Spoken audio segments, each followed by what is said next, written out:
Hey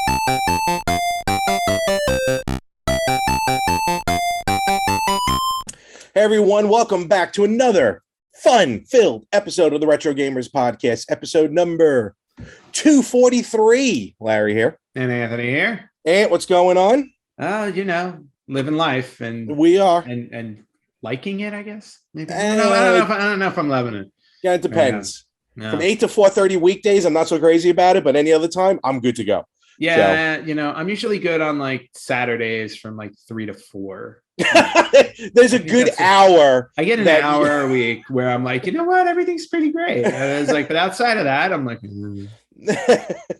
Well, that's why we enjoy the past. We refuse to accept the future. Even though I will say this though, last night was just real quick. I went to my buddy's house last night. A bunch of us got together. Friday the 13th. So we ended up watching They Live. Which I haven't seen it forever. So wait, Friday the 13th, and you watch They Live instead of Friday the 13th? Well, yeah, because They Live is a little more campier than Friday the 13th. Because I completely forgot how that movie ended. So I was like, what is going on? But in any event, I'm like, they're like, all right, who has the movie? Because we watch, really the reason was we get together to watch kind of these bad movies. Because like They Live is fun, but it took some time to get for people to love it. So I'm like, I own it. I'm like, all right, cool. So I come over and they're like, you got the movie? I'm like, yeah, don't worry about it.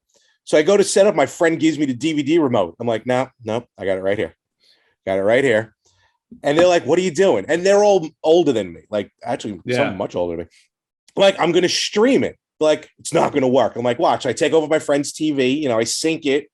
And I start playing it. I'm like, nothing's going to go wrong. And then like 10 minutes in, the feed cut out. I'm like, is there a Target somewhere that we can go to? But then I got it working again, and it survived the rest of the movie, and we were good to go. So, but your faith in streaming. I'm telling you, well, it's good. Trust me, it worked out well.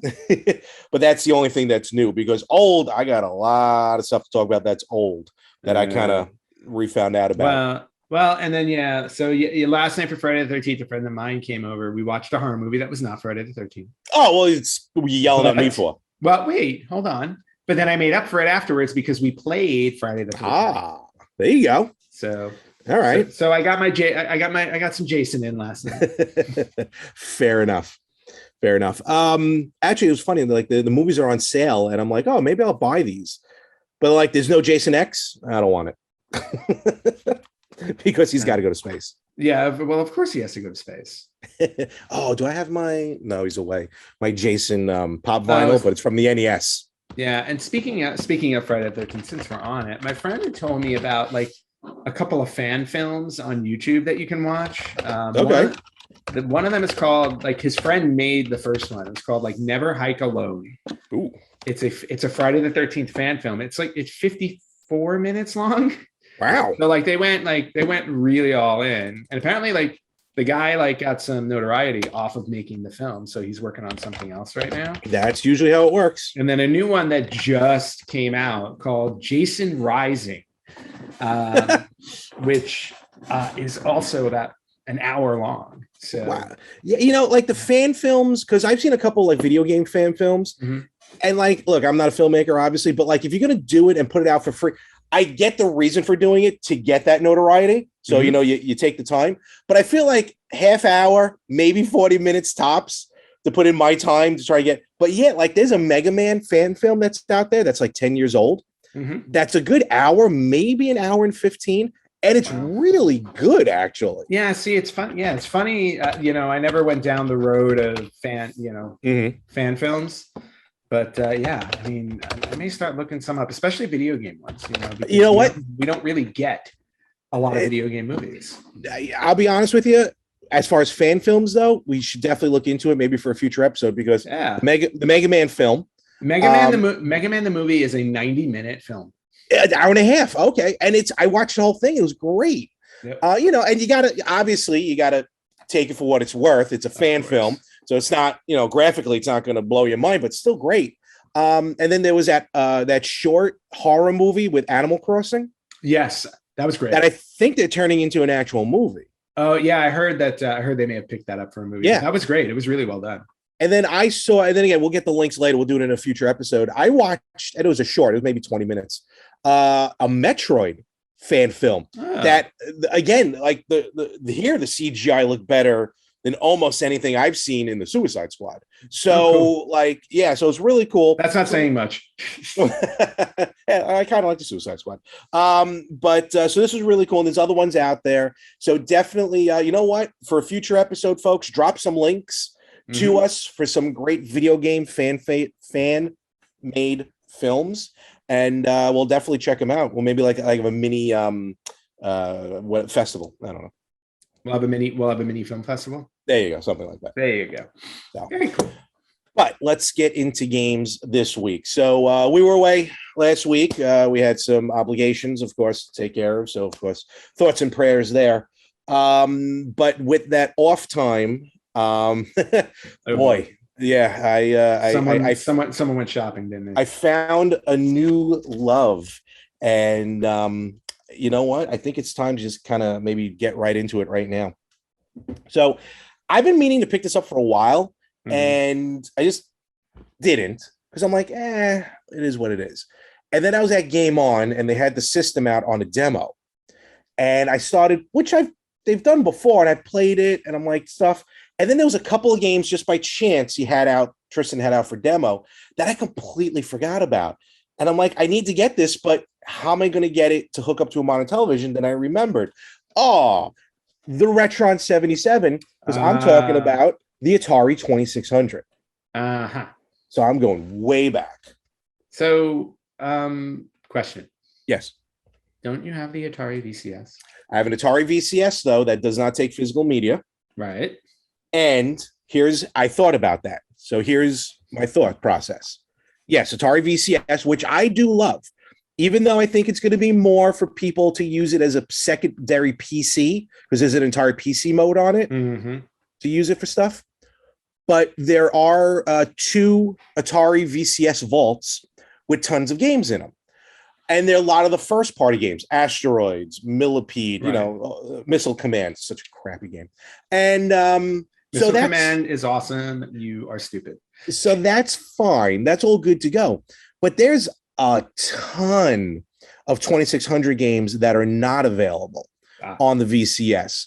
And enough where between this system from Hyperkin, which I'm sure everyone's like, Hyperkin, I'm like, no, this is actually really good. And with some of the other games that aren't on the Atari VCS, I think it's worth it. Because, for example, and this is just really more out of my love of the series, you got to have one of the worst Pac-Man games ever made. Oh, yes. I think I have 2 copies of that. And this is not on the VCS. So, and rightfully so. Correct. And I forgot to bring it over. And I have, over the years, I've bought some Atari games, just more for the I remember this. I love it. Let me buy it. And I have what's called Pac-Man 4K, which is a newer homebrew version of this for the Atari. Why? It cleans it up a little bit, but not a lot, but enough. Cleans it up enough. So I got this, and then I'm like, all right, well, then I got to get Ms. Pac-Man. Of course. Well, Ms. Pac-Man. Which, very great upgrade compared to regular Pac-Man. Yes, but still ugly. True. And then I'm like, well, let's just get the entire family. So then I got Pac-Man, Junior Pac-Man. I barely remember playing Junior Pac-Man. Junior Pac-Man, and do not get it confused with Baby Pac-Man. No, Baby Pac-Man's completely different. Baby Pac-Man is the hybrid game pinball machine. Yep. Junior Pac-Man, which I remember in the arcade, the level being double the width. In this version, it's double the height. Okay. And a couple of little things like when the power normally be the cherry and the fruit and everything. In this game, it's candy. When it moves around, if it hits one of the dots, it actually doubles the points of the dots. So you kind of want to let it go around for a little while, which is cool. But then if it hits a power pellet, I think it destroys a power pellet. Cool. So so basically I picked up the family. Very nice. Because these are not going to be on the VCS. And then now I'm in. Yeah. So now I'm starting to make a list of what's not going to be on the VCS. So then I picked up Grand Prix. Oh yeah, I like Grand Prix. I think Great game. I might have that too. Great game. I gotta look through my collection while you're doing this. Yeah, and that's the thing. And then I kind of realized because I bought some Atari games, forgetting at the time that the Atari 7600 games, the cartridges are very much kind of like the 2600 cartridges. Right. Like when they went to the 52, they're like, all right, let's make them bigger to make it different. And then when it went to 76, they're like, yeah, let's put it back. Yeah. Well, and the thing, again, for physical media, if you're getting games, like licensed games are going to be the ones you got to grab, like the Star Wars games. I'm just looking through my collection. Exactly. The Star Wars games, probably Mario Brothers on Atari. I have, which I have. And actually, I don't mind that gameplay, which is weird. Of course, Donkey Kong. Donkey. There was another one on my list. Oh, Raiders of the Lost Ark. Indiana Which Jones was on the 26th. I have that signed by Karen Allen.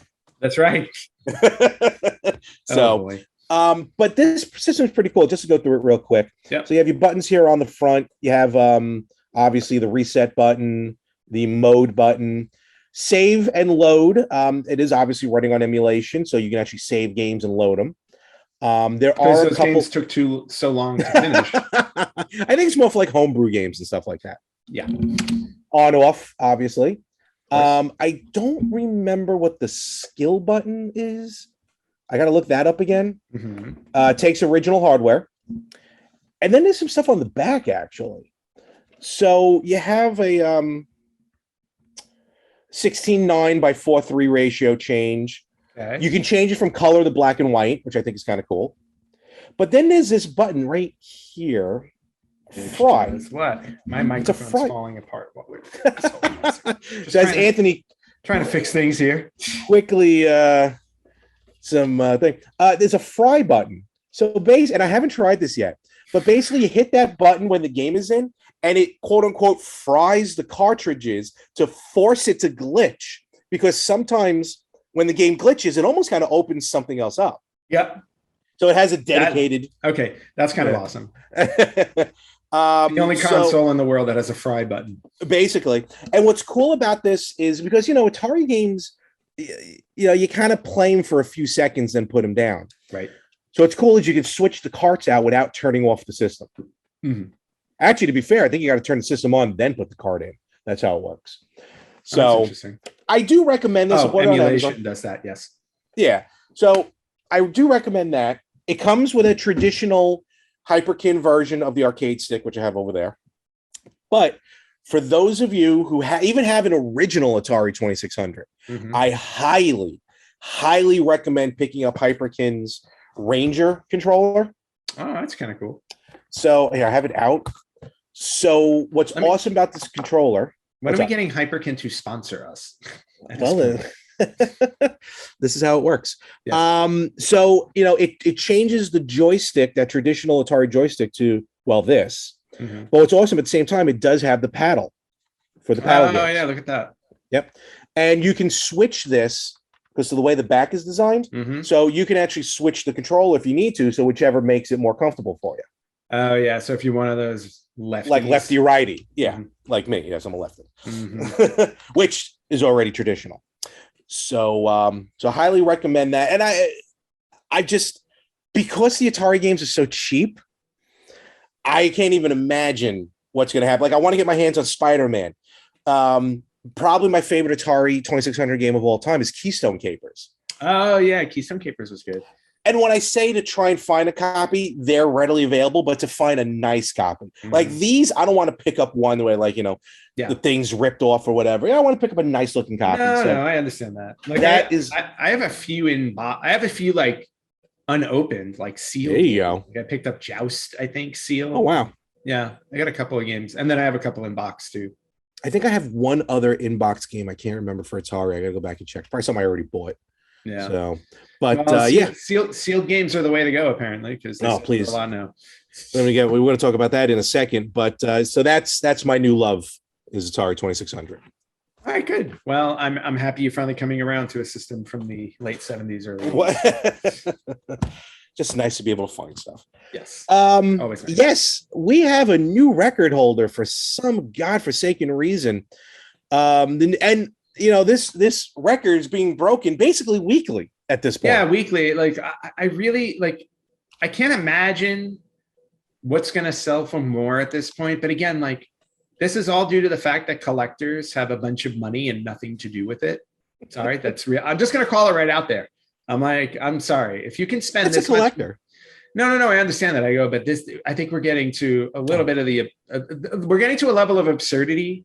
And I'll give you a perfect comparison before we talk about this game that just sold.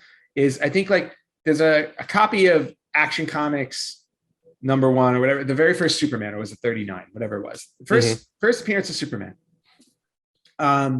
So I think like sold somewhere between $1.5 and $3 million. Oh, now, but this is a comic from the 30s, the 1930s. So we're talking about a like 80, 90-year-old comic. Okay. Now we're going to fast forward to about this new record for a Super Mario Brothers game, which came out in the mid 80s. So it's less than 40 years old. But because it was sealed and there was some type of special thing about it, you know what I mean? Like a lot of the thing with Super Mario Brothers, the big appeal about it is because it came with the console most of the time after like the first run was the first run Gyromite? Yeah, because it came with Rob. It was like a Gyromite run, and then you got the Super Mario Brothers run. And then you got other runs after that. I was like, but, because it came with the game, very few people bought the game in stores separately. So there weren't a lot of copies made for sale on their own, which is what the appeal is for Super Mario Brothers. But now it gets into like the nitty gritty of like, this one was the first production run, and it was like, it could have been in the first 500, and the little cardboard tab that you hang it from is still intact and all this stuff. Like they literally get into the nitty gritty. The janitor might have knocked it over with a mop. Like, yeah, exactly. It's crazy. Yeah. So this sealed and graded copy of Super Mario Brothers. What was the grade? Do you know the grade? 9.6, I think. Okay, I was thinking 9.7. So okay. I think it was like a 9.6, and I'll look it up really quickly. But we're going to talk about it, but there's also something weird with it as well. But continue on. Yeah. So this copy of Super Mario Brothers, it was a 9.8. Oh, okay. 9.8 sold for $2 million at auction. Wow. Think about what you can do with $2 million and know that somebody purchased one video game that they will never open and play. $2 million. A friend of mine last night, we were talking about guitars, and there's a guitar on sale for like, he saw for like $45,000. And there's no shipping, not free shipping. There's no shipping. And the guy puts in the description, if you can afford to pay $40,000 for a guitar, you can afford to fly out here and pick it up. $2 million. I mean, let's see. So in the last, go ahead. I'm sorry. No, keep talking, because I'm trying to look up because this was the other interesting thing about it too, because it brings in how it sold. Yes. Yeah. How it sold. So recently there have been these websites that have popped up where if you can't afford to buy an expensive item, whatever it is, a special rookie card you've always wanted, or a video game or a comic book, like I said, like the first Superman, first Batman, first Avengers, whatever. You can go to a website now, and the one that we're going to talk about specifically is called Rally. And what it allows you to do is it allows you to invest a certain number of shares into owning that game. So I am pretty sure I got an email about this saying, "Hey, do you want in on this?" And I'm not even joking. Yeah, this specific one. I feel like I did. Yeah. I've done a little bit of research into these. When we talked about NFTs. A few months ago, I started looking into all these things, and I came across this whole, invest a portion. And I'm like, wow, instead of buying stock, like shares of stock now, you're buying shares into physical product. So what happened was on Rally, there was this 9.8 unopened copy of Super Mario Brothers. So you were able to buy shares into this game.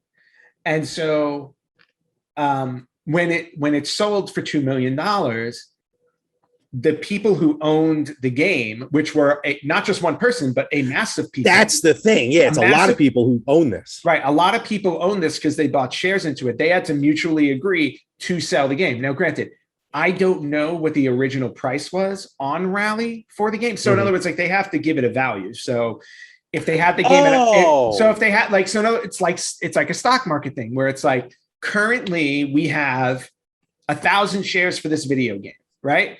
So each share is worth $10 if you buy in now, which means that the game at that moment is worth $10,000. And then you watch as the value appreciates, your shares go up. That's how it works. It works like the stock market. So if this game was worth like $100,000 and they were offering 100,000 shares at $1 each. Yeah.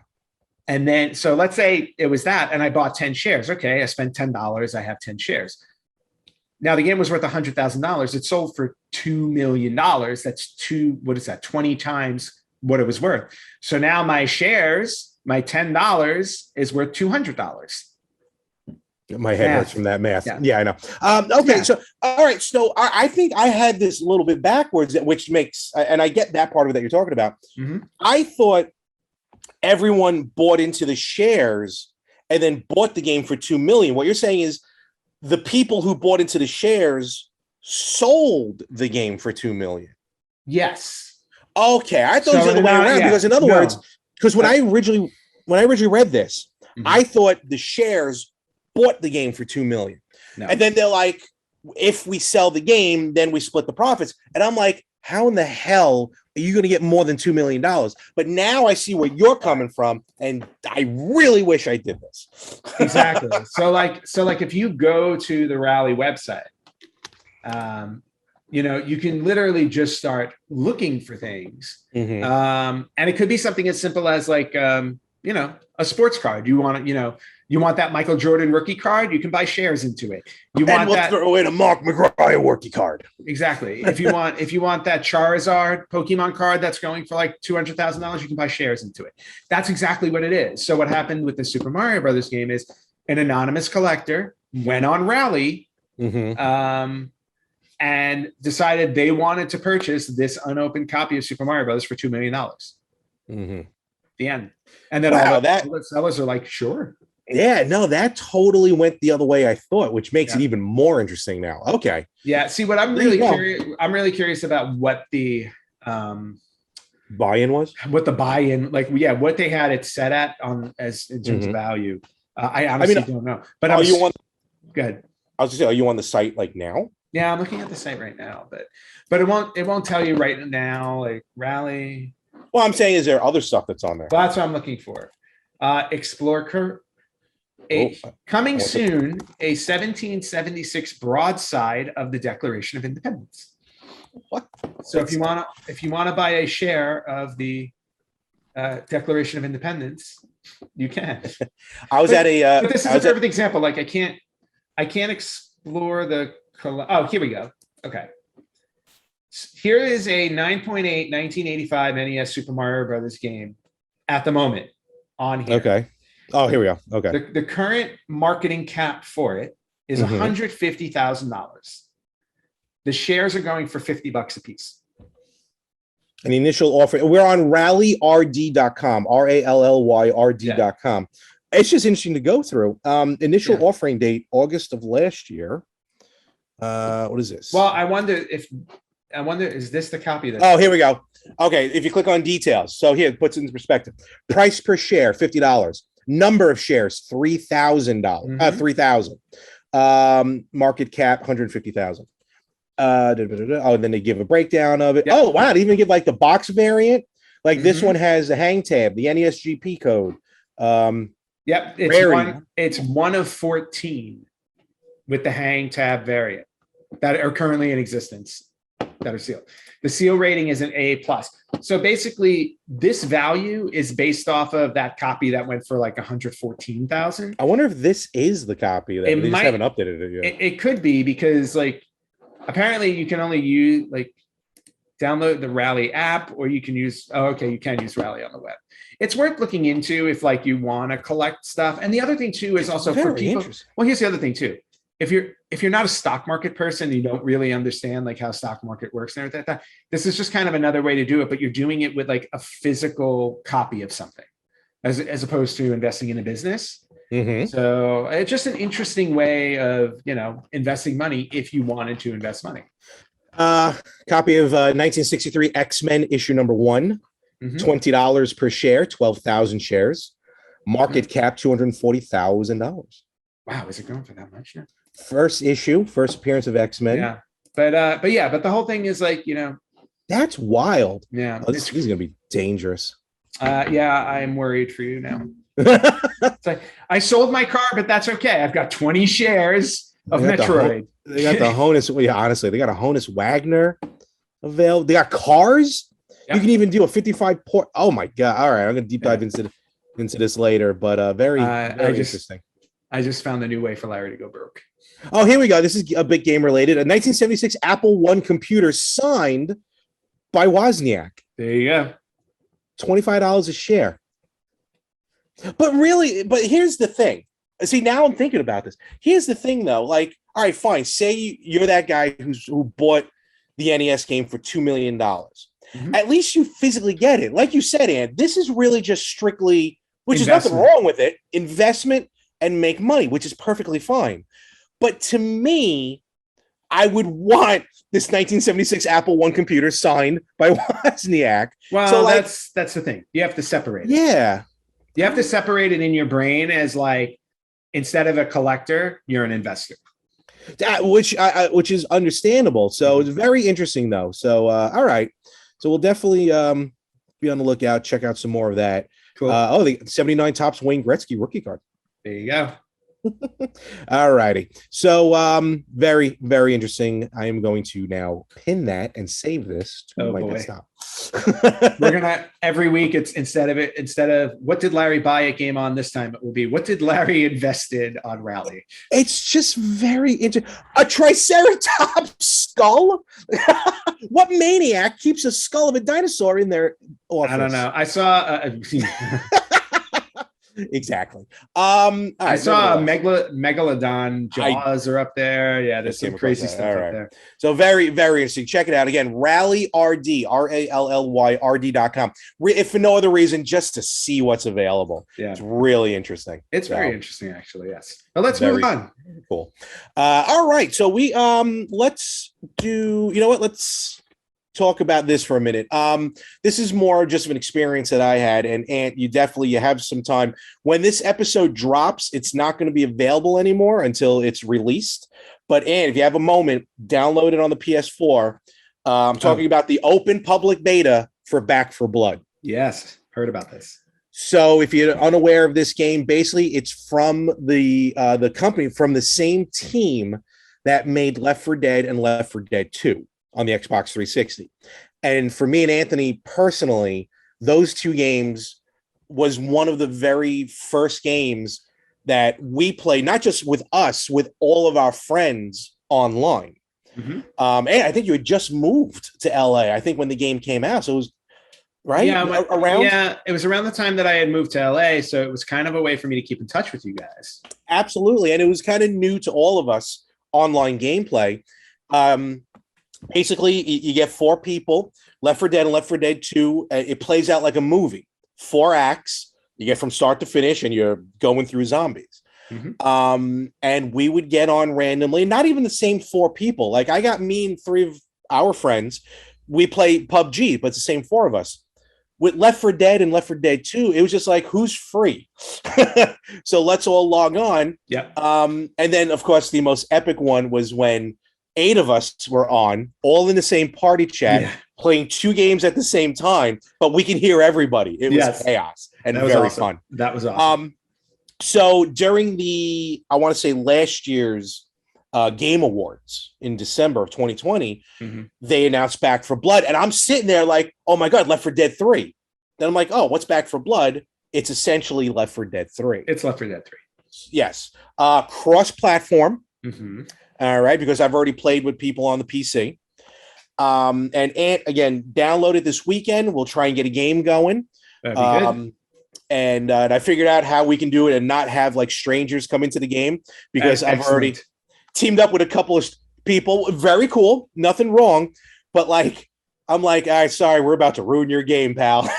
We don't know what we're doing. Well, not only that, no offense, I don't like getting paired up with like 8-year-olds. Well, luckily these weren't 8-year-olds; they were adults. Luckily, most of my multiplayer games, like 8-year-olds are playing, and I'm like, oh no, agreed, and getting yelled at, and them yelling at like your mother and everything. Like, what? I don't even know these. Or trying to act like adults and using every other word as a curse word. Like adults do. Meanwhile, that's all we do. All we do is use every other curse word. Their parents are probably sitting next to them. Mm-hmm. So I started playing. I did the early beta. I got into the early beta a week ago, and I played it. And I'm telling you, Ant, I mean, it just that nostalgia just washes right over you. It plays like Left 4 Dead, just in much higher resolution and in 4K. It's also first person, right? It is first person, which I know you're not into, but you got through it on Left 4 Dead. I did. That was one of the only games that I kind of managed to make it work. So it is first person. As the game goes, I just ignored the headaches. You probably did. I probably did. I go, my head is pounding, but this game is awesome. As the game goes on, you just get covered in more and more blood as the game goes on. That's crazy. Cool.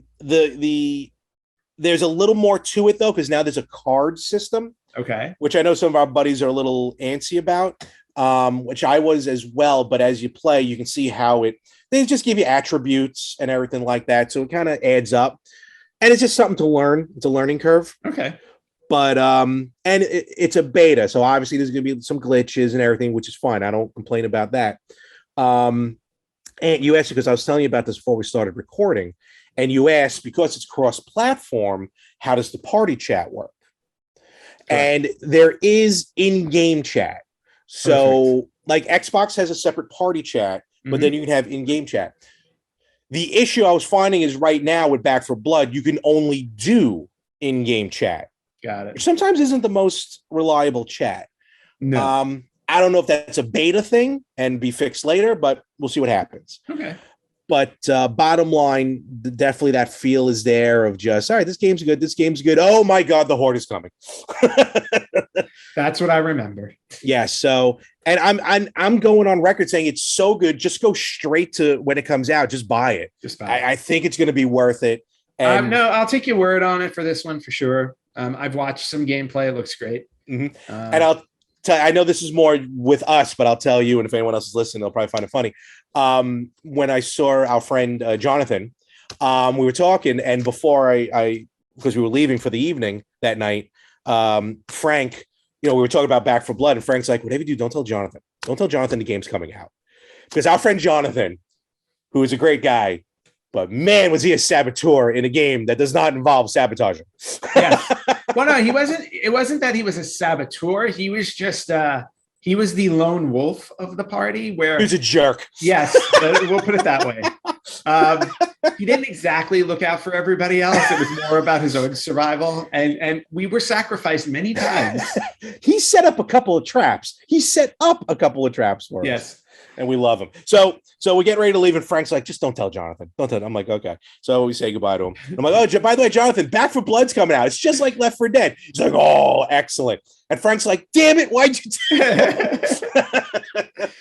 That's part of the whole fun, though. It is. Come on. So we'll hopefully we'll get everyone in on it. And of course, for Xbox, PS4, and Steam.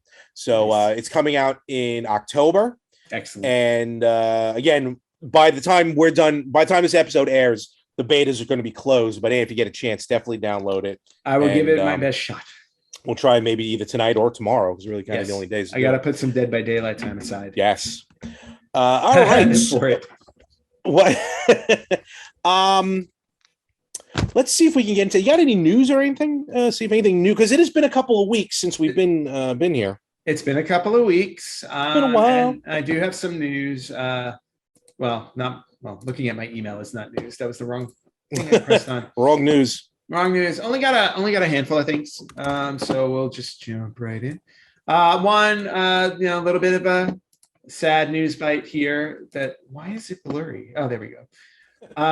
That the news came out that the voice of Mario from the early 90s cartoons passed away. Not Charles Martinet. He's still alive and well. But originally in the cartoons in the early 90s, it was specifically Adventures of Super Mario Brothers 3 and Super Mario World. Walker Boone provided the voice for Mario. There's a name for you. Walker Boone. It was a stage name. That was not his real name. So unfortunately, he passed away in January of this year, but his death just kind of got noticed. Oh, wow. Really? Yeah, he was 76. Oh, wow. Yeah, I mean, we're running out of Mario voices, unfortunately, because, there was him, Bob Hoskins, who played Mario in the movie. There was Captain Lou Albano, who was Mario in the Super Mario Brothers Super Show. And that's the one I remember. When I saw this article, like in my head, I get like Adventures of Super Mario Bros. 3 and Super Mario World. I remember watching those, but just in my head, all I can hear is Captain Lou, because he played Mario, obviously, in the live action Super Mario Brothers Super Show, but also in those cartoons that were attached to it. So I never really I honestly thought he played Mario in those other two iterations. Yeah, no. I kind of want to go back and listen to it now. Yeah, it would be interesting to hear the difference. And so now we have, obviously the iconic Charles Martinet, who does the video game ones, but we're about to get a new voice for Mario in the Super Mario Brothers movie that's coming out. Yes, and I know that's going to be an uproar. The internet. Nobody's going to be happy. Nobody's going to be happy. The internet helps Sonic, but with this, I don't think the studios are going to be listening. No, I think the minute people hear the voice and they know it's not Charles Martinet, it's going to outrage. Yeah, But here's the thing, and this is me. This is me, lived in Los Angeles, been working in the entertainment industry for a long time. I normally defer to you in these situations. Imagine hearing the video game Mario voice for 90 minutes straight. See, here's the problem. I want to, but that's me. Yeah. Now, also at the same time, Mario put it this way too, with the accent saying regular sentences. Because remember, when we hear Mario in the game, it's 1, 2, 3 words. Maybe he beat me to it. He doesn't speak in full sentences. You took my idea. And there's a reason. No, you're right. If you heard him speaking a full conversation, trust me, I don't think you'd want to hear his voice again. No, you're right. I literally was going to say that. We only got little snippets, so it would be weird to hear him completely full out. But again, it wouldn't bother me, but I get that aspect of it. For that part. And look, Charles Martinet, he himself is an icon to us as gamers. Oh, yeah. But to the mass audience, I get it. Like Sonic, everyone knows Sonic. Right. Just by looking at Sonic, people can see Sonic on a billboard who never played a Sonic game. Yep. They don't know what he sounds like. But he also spoke full sentences. So I get that part. Because he was a smartass. Exactly. I just hope, and I don't know, I just hope he has some sort of cameo, a voice cameo, Charles Martinet. I hope. I feel fairly confident that would happen. I hope so, yes. I mean, we'll see. Let's talk about this real quick, just on the Super Mario. And this dropped, and I don't know if he was supposed to say anything. Just a little more insight into the movie. Comedian Sebastian. Why wouldn't I say anything? I don't know. I don't know why I said that. Honestly, I'm not sure. So no, not you. I meant the guy I'm about to talk about. Oh, okay. Don't confuse me. You're confusing me. And have to edit. The comedian Sebastian, I can never pronounce his last name. Matt Sebastian, the Italian guy who's always talking and always talking like this. Yes, that guy. Very funny. Very funny. He dropped just randomly on a podcast that they're like, "Oh, what are you doing later today?" He's like, "Oh, I got to record for the Super Mario Brothers movie. I'm playing Spike." And the internet blew up because now they're trying to figure out who is Spike. Because there's been a couple different Spikes in the Super Mario Brothers lore. Oh, that's a very good point. But the leading theory is that he's playing Spike from Wrecking Crew, which Spike was Mario's boss. That's a poll. That is a big pull. That is a deep pull. It'd be an awesome pull if it's true. Yeah. Now, obviously, it's not confirmed, so we don't know. Right. And then tomorrow we find out that he was fired. Yeah, probably. So we'll see about that. I just want to go back real quick to Walker Boone. I just want to give him some shout out here with his credit. Yeah. Some of you Star Trek nerds might know him as Leland T. Lynch from Star Trek: The Next Generation. Don't say that with disdain. Well, there's a certain character on The Next Generation that I despise. Yes, I know Sheldon Cooper. He was also in War of the Worlds, Highlander of the Raven, and Due South. So, definitely a good career, and good for him that he was able to do all that. Another fun fact I'm reading here, I didn't realize this: Peter Cullen was actually the first voice of Mario in the '83 Saturday Supercade cartoon. There you go. And I don't know if it was part of the list maybe that you're talking about. It's just a short thing to mention. Talk about like Sebastian Maniscalco, saying that he's playing Spike. We found out who's playing Knuckles in Sonic 2. I was just that was my next bit of news. Okay, thank you very much. So yes, and big news at that too, because it was announced that Idris Elba will be playing Knuckles in the Sonic sequel. Very cool. So, and literally it was just a picture of the glove. I think he just said knock knock, and that was it. So, but it was from Idris Elba's Twitter or whatever. Yeah, that's going to be really fun. Have they announced who's voicing Tails? Not yet, because here's the thing: the voice of Tails in that end credit scene in the first movie, I think, was the voice from the cartoon. But at the time when they made it, I don't know if they knew they were going to do a sequel. So they're like, maybe they were like, you know what, let's just kind of throw this in for the fans. Yep. As if we didn't have something that we can maybe look up to see who might be playing. Yeah, what would you do if you were going to look it up? The race is on. Let's see. I don't know. But yeah, no, I mean, I honestly don't think they ever thought probably not that the movie was going to be that big of a hit, and it was a big enough hit to call it what it was. Absolutely. So let's see. We had James. I don't think. No, I don't see anybody yet. Did they credit Tails in the first movie? Is the question. I'm sure they would have. Did he? I don't even remember what he said. He was just like, I'm here. Time to find Sonic. Tails, Colleen O'Shaughnessy, who I think does the cartoon. Interesting. I'm looking at her credits right now.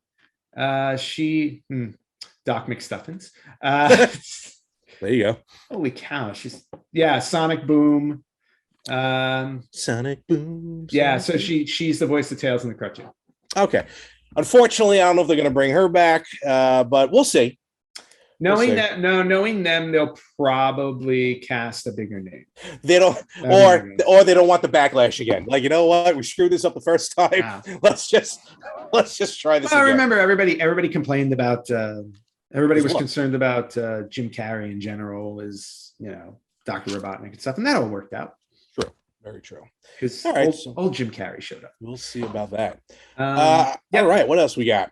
What else we got here? So we have a Castlevania, as we all know, great series, great franchise, and everything like that. It was recently announced that they released they're calling it a near legendary Castlevania beta. Ooh. Which is an early version of Castlevania Bloodlines. Was released online for people to play. There is a beta ROM. It's been released to the public. And it basically is giving fans a look at the game when it was in beta form. And there's stuff in the game that that did not make it into the game. Really? So you can actually see a version of the game that is a little bit different, including a famous airship level. Airship? Yep. And the airship level was originally shown in previews at the time. But it wound up, when you bought the game, you obviously never ran into it. That's interesting. So, so you can look up the beta version. It was beta version 0.5. Okay. Not to get into Kingdom Hearts territory here.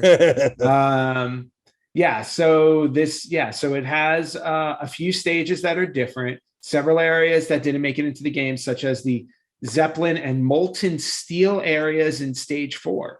Oh, man. Yeah.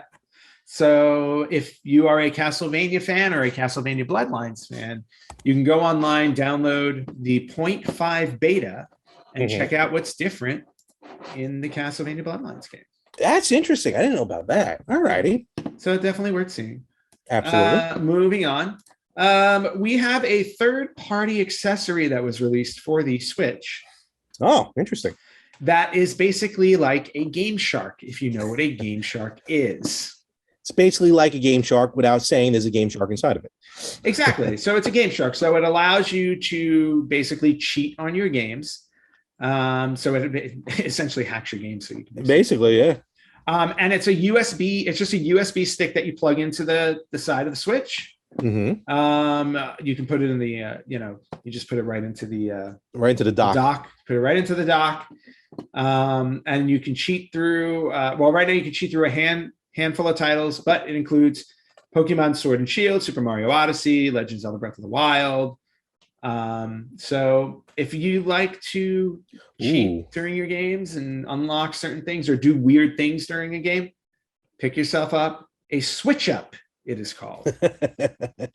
It also will double as a Bluetooth dongle, so you can use other types of controllers. There you go. But this is interesting. I don't know if you read this part of the article. I don't read all the way through. The Switch Up also includes cheats for Fortnite. Oh. Allowing, quote, this is from Game Rant, a quote, allowing players to have dramatically increased aim assist as well as other programmed movements that make them harder to hit.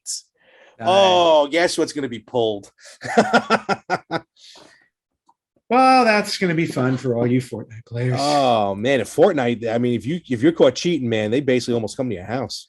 Well, every Switch player is about to get banned. So every Switch player buys a Switch Up. So there's a Switch Up. Very interesting. Okay. Two more pieces of news and then bring it.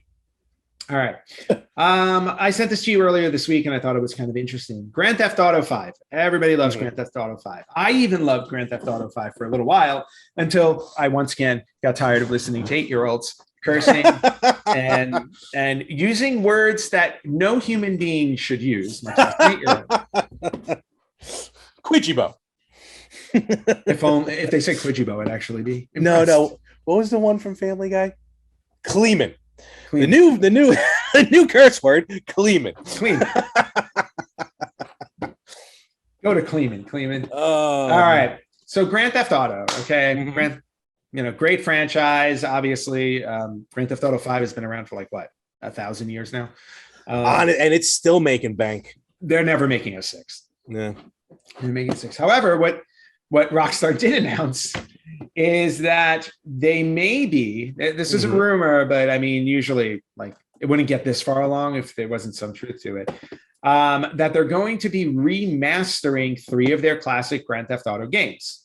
And the 3 that we are talking about are Grand Theft Auto 3, which basically started it all with the 3D version of absolutely. Oh my God, I had never stopped playing that. Went from the top down of Grand Theft Auto 2, where the car was this big, to the 3D world. It was holy cow. Yeah. Grand Theft Auto 3, Grand Theft Auto Vice City, and Grand Theft Auto San Andreas supposedly are going to be remastered using Unreal Engine, and it'll be a mix of new and old graphics. Interesting. Yeah.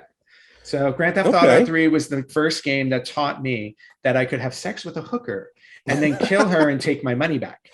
Which, look, oldest profession and the oldest way to get your money back.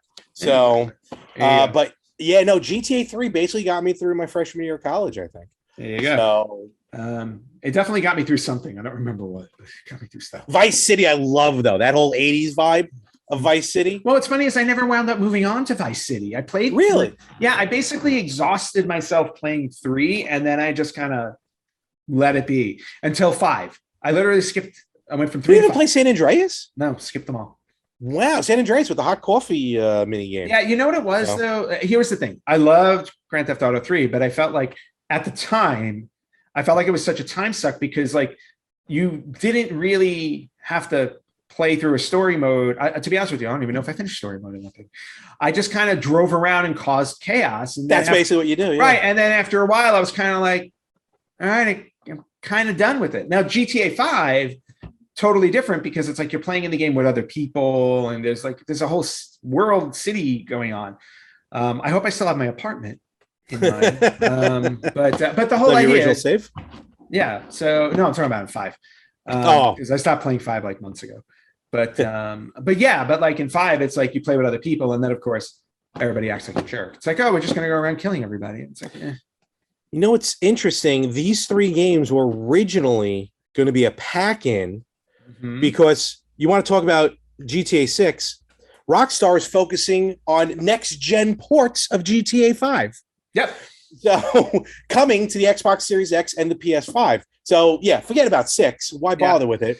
But they were originally going to put these 3 games possibly with GTA 5 on next gen. So you almost would have gotten them for free. Yeah, exactly. So and that's what's funny because now GTA 5 has been on how many generations of console? Are we on the 3rd? Did it start on 3, PS3? I have or 4? GTA 4 on the PS3. Okay. I don't think I have it on 5. That's where I don't think I have GTA 4. Wait, what? What am I talking about? GTA 5 came out. Yeah, I don't know. I got lost. Those numbers confused me. Wait a minute. Calm down. No, I'm right. GTA 5 came out in 2013 on the PlayStation 3 and the Xbox 360. So okay. It is now like it's on its 3rd generation of console, which is unheard of. Really unheard of. Well, if it ain't broke, don't fix it. Well, I mean, I think Elder Scrolls Skyrim is doing the same thing. So. Basically. Yeah. But anyway, so possibly some upgrades on GTA. If you're a big GTA fan, keep an eye out on the news with that. Last bit of news I want to share. If we may, because I'm sorry, only because I want to close with this. I know what you're going to talk about. I want to close with that news. Why I just go over a little bit. I do want to show. I have a couple other things that I purchased. I just want to show off real quick. Yes. But the news is bigger news. First of all, remember I told you a couple weeks ago, I didn't even know this game was available on the PS2.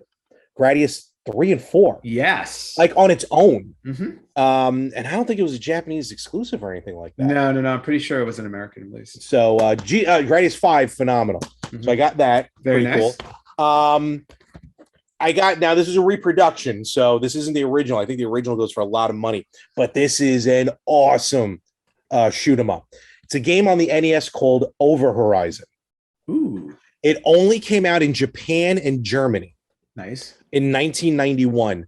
And this game, if you can find like a ROM or a repro of it, because I think the original is way too much money, pick it up. What's cool about this for you shoot 'em up fans is the very small detail, but it changes the gameplay. But I forgot which button is which. Button A shoots forward, button B shoots backwards. Oh, that's really cool. And that is such a game changer. It's ridiculous. Very cool. This is what I've been focused on the last couple of days. Nice. Also, I picked up a Wii Play for the Wii, mostly because we were at Game On and we were playing this Tanks, which is almost like Combat on the Atari. Okay. So that was really cool. That was just kind of a not too bad. You know what? You just reminded me. Are you do you have more shopping? One more. Just one more. Okay. I saw this game and I'm like, I got to get it. You know, you get one of these, sometimes you get a game that you're like, I don't know what it's about. I don't know what it could be, but just the way it looks. And when I saw it a Game On, I'm like, I need to buy it as is. Scary Dino game. This game was traded in as is with the front NES label torn off and a child not knowing the title of the game wrote, and this is the game. It is a Scary Dino game. No. Would you the title of the game? No. The game is a Scary Dino game. Scary Dino game. Adventure Island. No, but a lot of people guess that. Caveman games. Nope, but I'll give you one more guess. What other dinosaur games were Hint. Jurassic Park? I was going to say very on the nose. So whatever child didn't know how to spell Jurassic Park thought it was a scary dino game. Nice. And I'm like, I got to buy this as is. So very, very nice. Very, very funny. And that's basically what happened to me the last couple of days until we're done recording. And then I'm going back out to pick up some more Atari games. Yeah. All right. I was going to say something about the We Play game, but I'll hold that since we're going over. Last bit of news to share. Yes. We have the announcement of another mini console. Yes. And as you can see behind me, I have quite the collection of mini consoles over there. Better make room. I don't have room. Yeah, you do. I think you have right on the side. No, I don't have any room. Something on the shelves is going to have to go away. Like you have 4 on each side. Yeah, you can't have 5 and 4. Walker Boone. There you go. Look at that. Right oh there. Man. Boo. What's that? I love my animated collection. I also have Super Mario World too, as well. Awesome. Next mini console to come out is going to be the Amiga 500 mini console. Yes. So, go ahead. I don't remember anything about the Amiga. I don't know anyone who had an Amiga originally. I may have known one person with an Amiga, but I don't know if it was the 500. Mm-hmm. I don't know. But anyway, the Amiga 500 will be released in early 2022 and will cost $139.99, which is quite pricey for a mini console. It's US dollars, yes. US dollars, yeah. Creator Retro Games Limited announced on Tuesday. You can pre-order it now in the UK. The retro console will include 25 classic Amiga games built in, including Worms, The Chaos Engine, Another World, and Simon the Sorcerer. It's great games, actually. Yep. So the Amiga 500 came out originally in 1987. It was released by Commodore. I guess that was their follow-up to the 64 and 128. I don't know. Mm-hmm. It became a popular machine, was the best-selling Amiga computer overall. Okay. So the Amiga 500 Mini, which is in the shape of a keyboard. Yes.